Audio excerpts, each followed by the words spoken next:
The #2 commander of the U.S. nuclear weapons is relieved of his duty this morning. He is Vice Admiral Tim Giardina. His rank is so high, the decision to remove him required President Obama's approval. Giardina is accused of using fake poker chips at an Iowa casino. Jan Crawford is in Washington. Jan, good morning.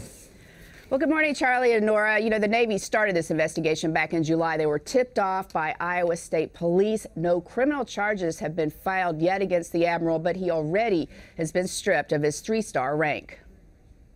Admiral Timothy Giardina's undoing began with a local criminal investigation in Iowa, where he was spotted on surveillance cameras using counterfeit poker chips at the Horseshoe Casino in Council Bluffs. He had been the second highest ranking officer at the U.S. Strategic Command, overseeing the military's nuclear forces, missile defense, and cyber warfare operations. General Richard Myers, once the nation's top military officer, says senior commanders must be held to a higher standard.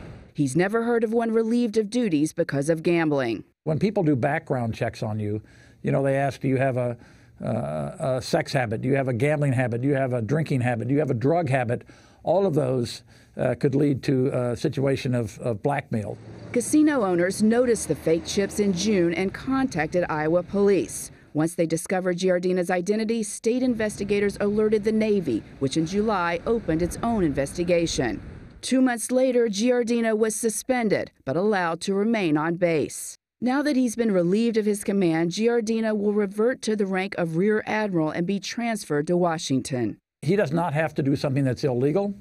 He just has to lose the confidence of those above him. Is this the kind of person, that we want on the phone with national command authorities when there's a real crisis underway? Now, Giardina has not been arrested, but, the huge concern in cases like this, of course, is whether officers may have disclosed any sensitive information or somehow been put in a position where they may have compromised national security. There's no indication of that here at this point, Charlie and Nora, but that investigation is still ongoing. All right, Jan, thank you.